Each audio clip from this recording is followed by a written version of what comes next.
Black Lives Matter. My name is Jordan Schnitzer, and I'm very pleased to be at the Jordan Schnitzer Museum of Art at Washington State University in Pullman to announce the Jordan Schnitzer Family Foundation Black Lives Matter Arts Grant Program. I, like all of you, I think, are still anguishing over the George Floyd killing. We also are watching around the country the really wonderful, peaceful protests helping bring to all of our attention the racism, the white supremacy issues which have been in this country since its founding. Now, I'm pleased that with our art program, we've had 150 exhibitions at 90 museums. So for the last 25 years, we've had a number of exhibitions, 30 or 40, solely of artists, of black artists, who've helped bring these issues to the public in very forceful and sometimes subtle ways. These artists, like artists before them, are chroniclers of our time. Artists have always been the ones helping us in society face issues of our time, whether it's the cave drawings in France, whether it's Egyptian art, whether it's during the Renaissance. That's artists' job. Just like the professors on campus, just like editorial writers in the newspapers. And we're pleased in our collection to have some of the most important artists, black artists, who have helped tens of thousands of people that have attended our exhibitions trying to think through and deal with these issues. Today, with the tragedy of the George Floyd killing and others, I think the public is beginning to realize the significance of this issue and how little we've done to address the issue collectively as a country, in our communities, in our schools, in our cities, in our homes.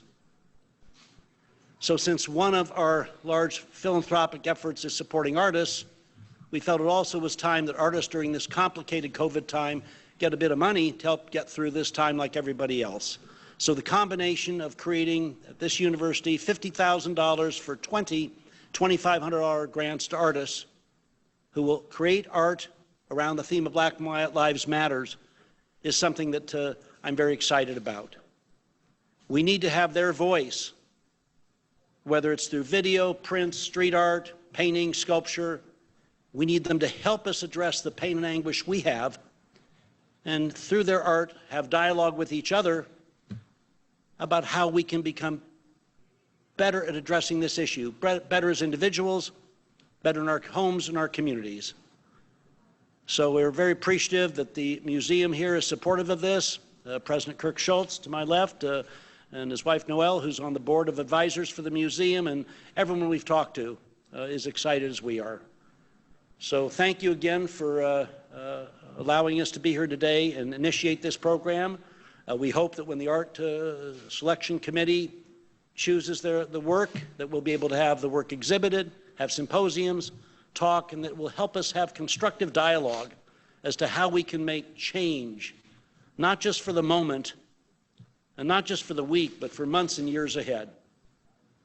So Black Lives Matter, thankfully for all the organizers who've helped make this a national issue, and we look forward to artists coming forward with amazing works addressing in their own way Black Lives Matter. Thank you. Well, thank you. And I'm Kirk Schultz, president of Washington State University. It's really a pleasure to be here today. I want to talk just a few minutes about Jordan, and I was jotting down a few words to describe Jordan, and I want to just take a minute or two around each of these. The first is passionate. As you can tell from Jordan's comments today, he is passionate about what he believes in. Before the press conference here, Tremaine was asking him about his favorite contemporary artists, and that went on for 10 minutes, and that was passionate as he described his experiences and his thoughts and things like that. And I think that passion drives a lot of what he does, and that's really important. I also, as a president, get to work with an awful lot of people, and this term is often used and doesn't always apply, but Jordan's a visionary. Somebody who sees ahead in the future and wants to make a difference. A lot of people are branded visionaries, but if you look at Jordan's life and his career and what he's choosing to do, he's got that vision of what he wants to do by bringing art to people all over the country, not just in Portland, not just in Seattle, not in New York, but in Pullman, Washington, at other university communities, and places that may not have the same ability to see contemporary artists, traditional artists, different media in the way that we do. Jordan's a philanthropist. He's been very fortunate. He's built a fantastic career, a wonderful company, and he's elected to use some of his wealth to make a difference in our world, and I really appreciate that. There are a lot of people that will give gifts of money, but the other part of this that I think is really important is Jordan's an investor, and an investor in WSU, investor in the University of Oregon and Portland State and Oregon State and these other places. And the reason I think that's important is it's giving us some financial resources, giving us some open runway, and saying, hey, take this, multiply it, and let's figure out other creative things that you can do. Finally, and I think this is really important, Jordan is a doer. We have a lot of people that are philanthropists that, you know, hey, give me a proposal, and sometime 3 years from now, I'll let you know. Around the Black Lives Matter movement, Jordan immediately reached out to us and other places and said, I want to do something, here's what I want to do, and let's execute. Let's do it. Let's not wait around and figure out, you know, all this complexity. I'm ready to write a check, and I need you all to help me partner together and make sure that we're engaging with underrepresented artists throughout our communities that are very talented men and women and just need that little extra help to get them there. So, Jordan, thank you. Thank you for being part of WSU. Thank you for your investment. And thank you for the vision to say, I want to bring art to many, many communities. A lot of places where maybe school-age children, students, faculty, and staff who don't travel very much have that opportunity to see artists that challenge us, that cause us to think differently, that maybe make us feel a little uncomfortable sometimes leaving. But guess what it does? It's going on in the back of our mind, and even if we disagree, what it does is it causes us to think differently and to look at the world through a different lens. So I appreciate everything that you continue to do for WSU. I know there'll be other investments in the future, and we want to continue to find creative ways to work together for the betterment of our university, our community, and the world at large. One of the other things that I get to do as president is interact with our world-class faculty. And so often at a land-grant university, people think of world-class faculty in agriculture and engineering and places like that.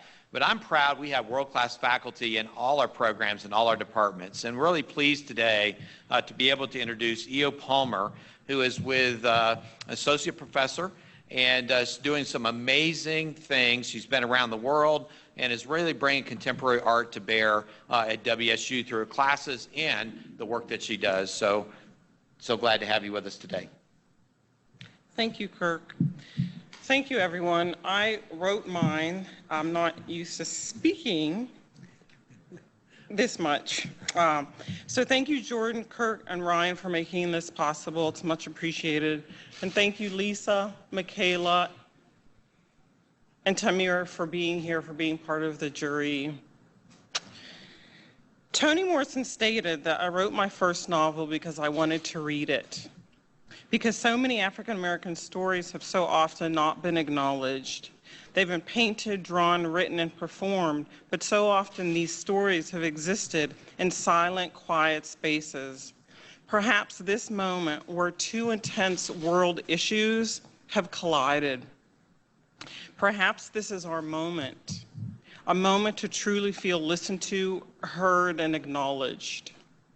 However, this is not about one singular moment. It's about the collective force of voices that have had enough and not enough simultaneously. Black Lives Matter came up out of a desire to speak truth to power and reform this unjust nation. It's about the continued commitment to our stories. Black Lives Matter comes out of a story. Black Lives Matter comes out of a resistance. Black Lives Matter comes out of people feeling frustrated and wanting to revolt, and holding those in power acknowledgeable. Listening matters, looking matters. Artists have historically shown light on the inequities that have been so prevalent in American culture. Art has often been about the inequities, the struggles, the pain, the silencing of people. It's exciting to think about how this series of exhibitions will be revealed through the Black Lives Matter platform, as artists have for so long been at the forefront of dialogues in response to race, class, and diversity of voices and narratives. Think of the performance art ladies of the 60s and 70s, Anna Mendieta, Carolee Schneeman, Adrian Piper, and the pivotal contemporary artists like Theaster Gates, Julie Meritu, and Corey Newkirk. Art has been a platform to speak directly and indirectly about the horrors of systemic racism and subtle aggression. And some of the artists in your collection, Jordan, speak to the diversity of these emotions and these narratives. So it is my hope that this Artist Grant program not only gives us a platform now in this very special time, but consistently over a long period of time. I hope that when this show is curated, it reveals the nuances, the abstractions, the complexities of being a person of color in America. In a museum like this one, in a town like this one, and in a state like this one, it is necessary. Strike that, it's imperative. Thank you all so much.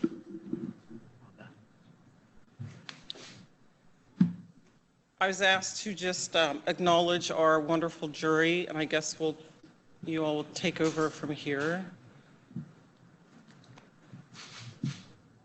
Lisa, perhaps you could go first, and then followed by Michaela and Tremaine. If you just introduce yourselves and tell us a little bit about your area of service here at WSU. Okay.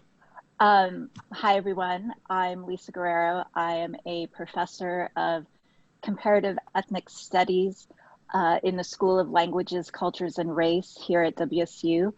My research area focuses specifically on African-American literature and African-American popular culture.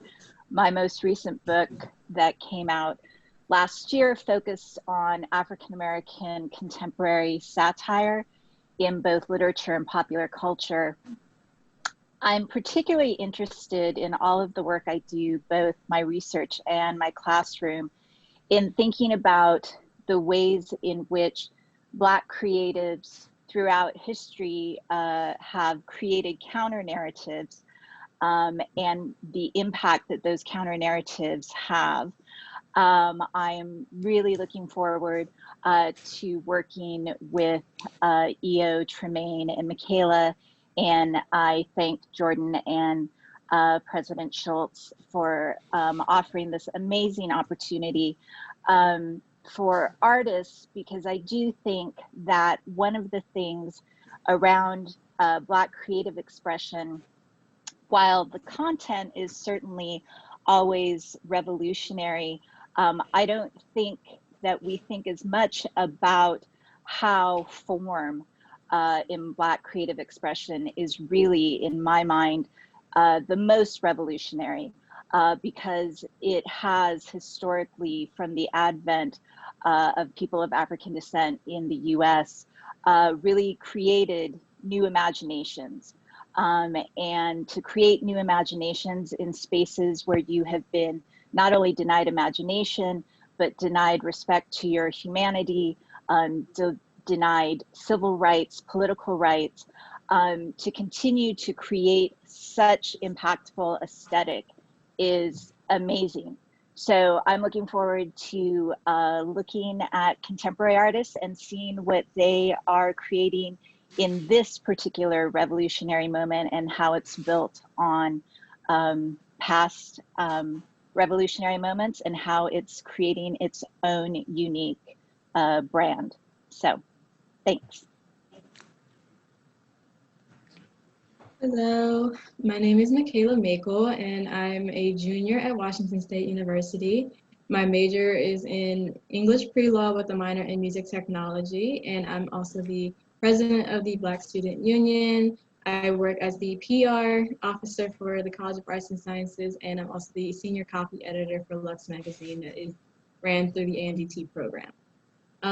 Throughout my time at WSU, being an out-of-state student from Waldorf, Maryland, I've really gotten to understand a lot of the complexities within, being a part of the Black community. And there are many different aspects of being Black. There's many aspects of being a Black woman, especially within being on a PWI. And I wanted to make sure that I completely understood all the complexities of that in order to give that out to students that are now coming into the university and being a part of the Black Student Union. So doing my research and within my studies and understanding what it means to truly speak out against adversity, I wanted to ensure that, we are being heard and seen in a level of artistry that, goes far beyond just simple, protest. We've moved past being, seen by others who don't know what being Black means. They always ask the question of, what do I need to do to be an ally?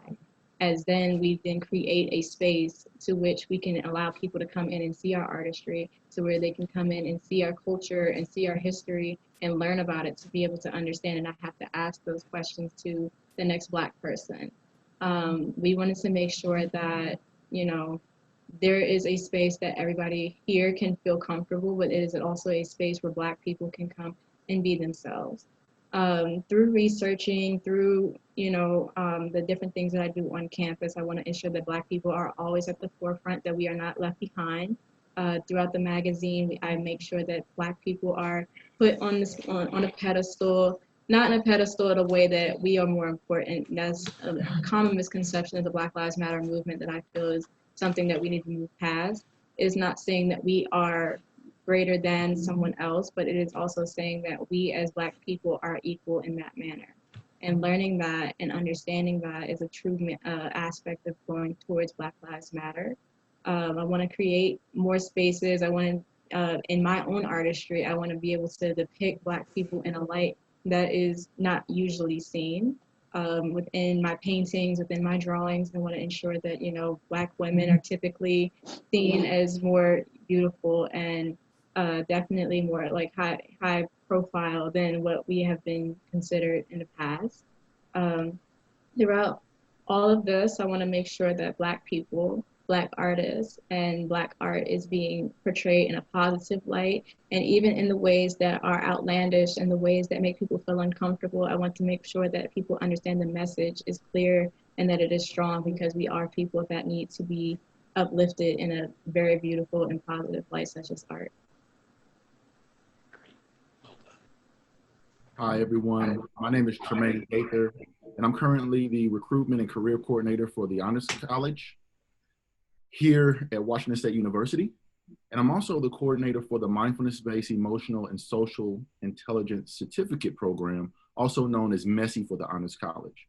And in this work, I train students in mindfulness, self-awareness, self-management, empathy, compassion, and most importantly, social belonging. I also design and facilitate mindfulness retreats and workshops around the topic of diversity, equity, and social justice, not only for students, but for administrators, as well as organizations. I believe that mindfulness is the perfect tool to help us to sit with these difficult emotions, to sit with these difficult situations, and just the world that we're facing. I think it was the late James Baldwin that once said, not everything that is faced can be changed, but nothing can be changed until it's faced. And I believe that mindfulness is what helps us to face these things in order to help us see a solution to change it. Thank you, Jordan and President Schultz, for allowing me to take part in this remarkable moment in history. I want to echo the same sentiment. I believe that Black Lives Matter, and I'm looking forward to reviewing this artwork.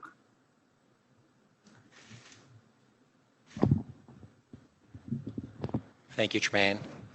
Hello, everyone. My name is Ryan Hardesty. I'm the interim director here at Jordan Schnitzer Museum of Art, and I am so very pleased to be with you today. Today's a really special and important day for WSU and this museum. I'm going to keep my remarks very brief as we move toward the conclusion of the speakers portion of the press conference and leave a little bit of time for our invited media to ask some questions today. First, a quick round of thank yous. First, thank you, Jordan Schnitzer, for this timely grant, really rooted in values that we all share. And Kirk Schultz, thank you for your ongoing leadership and just being such a strong voice for diversity, equity, and inclusion at this university. And I have to say, I am absolutely honored to be working in the company of our great university partners. Thank you to Lisa, Michaela, Tremaine, and EO. I so very much look forward to the critical work we're going to do together in the coming months. It is thrilling. As I reflect on museum's role, I want to state that I too really believe in the power of art as a real element of social change. And if that's the case, it's really the museum's responsibility to promote, celebrate, put forth progressive, forward-thinking artists that are really illuminating injustices in our world today, and to maybe show us a path forward and bring up those tough questions that we need to kind of discuss together.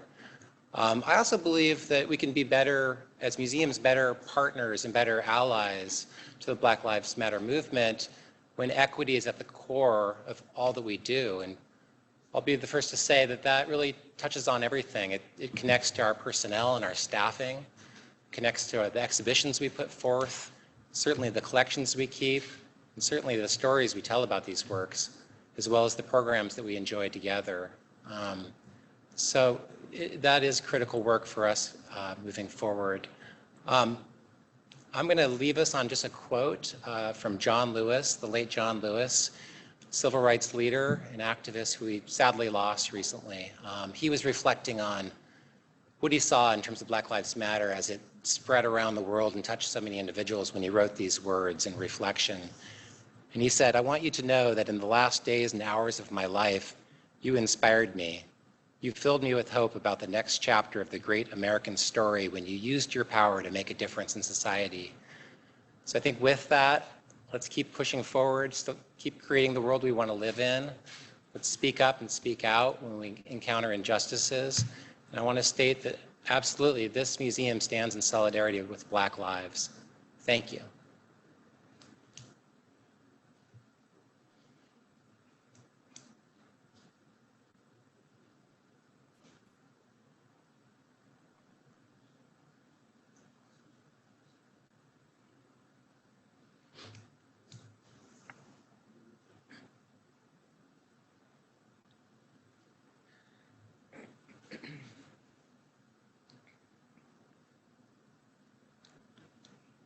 This COVID virtual world, we're waiting for questions, right?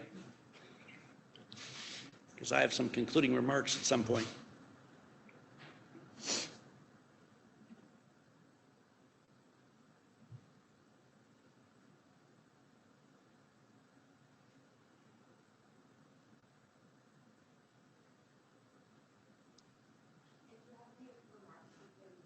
Well, I have some final remarks, but do you have some questions from some folks?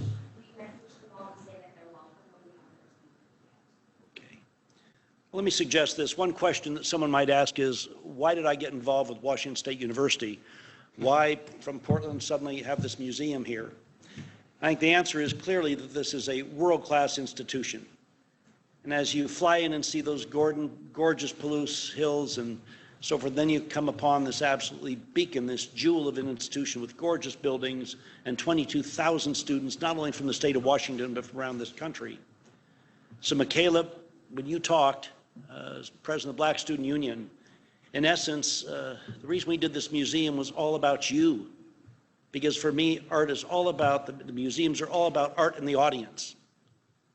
Now, when we think about this Black Lives Matter, okay, while yes, we've been having these exhibitions around the country with these artists that have been forcing us to deal with these issues, but obviously when we see society today, there's so much more to go. We've not made as much progress as we'd ever hoped. Okay?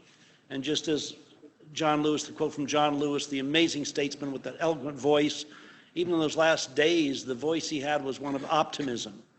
And for me, art helps create optimism. Because as long as there are artists, okay, we will have these individuals helping us deal with ourselves and our own values.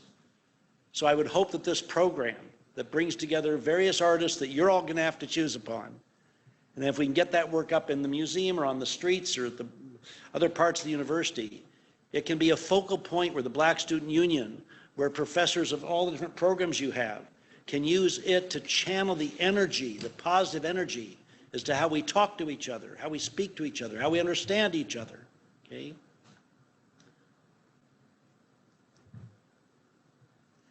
So I have a question that is garnered towards everyone in the room. Being that I am a student within WSU, I understand the complexities within, student understanding and how well a lot of people actually really know what we're getting at. I wonder, how do we plan to promote and, uplift this, because this is amazing that you guys are, first of all, thank you to Jordan for providing this for Black students and for Black artists, but how do we plan to ensure that other students are aware of this? Because I do remember at the beginning of this conference, you said that you were worried that we wouldn't have enough artists. How do we ensure that there are people who have the, knowledge of this program and are able to really understand where to look at this art, and how do we promote it out to WSU students properly so that it's not seen as a misconception? That's addressed to. I guess if you were asking me, I guess what I would say is, first of all, you were so lucky to have a president that absolutely believes in the mission of Black Lives Matter. So to get that kind of support from the top, and for him to stand up and be counted to the provosts, all the deans, all the departments, is incredible, okay? Because from my time with President Schultz, this isn't just, in my view, he's doing this because it's the right thing to do. I think it's because it's in his nature, his blood, that this is something that's critical to do. So that helps a lot. I think, again, you've got some amazing professors and people involved on the ground at the university. So I guess what I would do is really see developing a strategic plan between the Black Student Union, between the various departments, between the administration. So I'm basically helping to spoon feed some funding. Okay, we have a wonderful building here. You've got Ryan and the museum that is here to serve you all. That's when we dedicated this building. It's for every single student on campus. It's for every dean on campus. It's for everyone in this community. And the worst would be if we have amazing artists submit stuff, the jury works so hard, which you're part of, and then it sort of stops there. That, from my standpoint, that's just the beginning. If you need some more funding for symposiums, bringing speakers in, whatever it is, just ask. But I think you should not let the voices of this Black Lives Matter movement just fade away, because if that happens, then we all lose. Okay? And that's the protests in the street are important to raise the visibility. Yeah. But then the question, from my standpoint, is what's next? And you're a campus leader. You've got other leaders of campus here with you. So you push, all of you join together and let the president here tell you what he thinks should happen, because he's the boss. Well, I'm not sure I'm the boss, but Michaela, it's a great question. I think there's a couple things. One, we'll use our internal communications mechanisms that we sort of already have in place with our faculty and staff to make sure we sort of get the word out in a much more, kind of broad sense. I think we also need to push some content throughout social media, and then we need to make sure that student leaders, faculty leaders, and others are also talking through their own networks about what this is, what the opportunities are. We've got people probably doing art that are going to maybe not want to display it or not want to do something like let people know that. I want to find ways to encourage people to express themselves and be part of this. So we're going to need your ideas as well about how to get out there, who to talk to, what the right way to do this. So to me, it's everything. It's ands, it's not ors. It's social media, traditional email, announcements, working through our own personal networks to make sure that people know about this. And then when we have those first few selections and people are displaying things, I think that's another critical time for us to go out and say, okay, here's the initial set of investments that were made. Come take a look, and maybe we figure out a way to do another round or two or whatever and sort of keep it going. So love to hear your ideas about how we can do this well. And Lisa and Io will have, and Tremaine will have your own set of ideas about who we need to be talking to make sure we push this out there. If I could add one point, it's kind of to Jordan's point, and that's that, in my mind, an exhibition is only really as good as the programs that surround it. So it's through those programs and all the many conversations we're going to have in this building and online that we're really going to enliven this whole project and really flush it out. And so I look forward to those moments, maybe winter, spring semester, when we can kind of gather, hopefully, and start to have some of those discussions together. Thank you.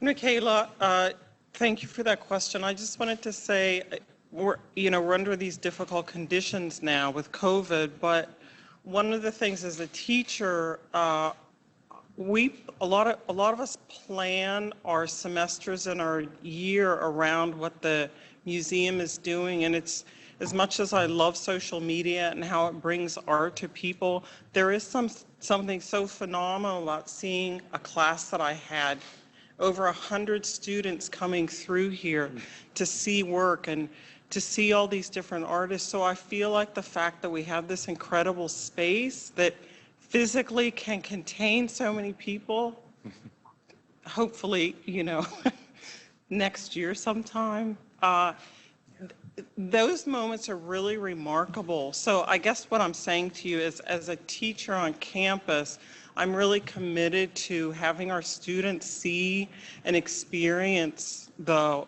work and talk about the concepts, and really sort of have my students recognize that art is oftentimes aesthetic, but it's also about these concepts. So you have my word that I will do my best to really bring this to the forefront with my students. Thank you.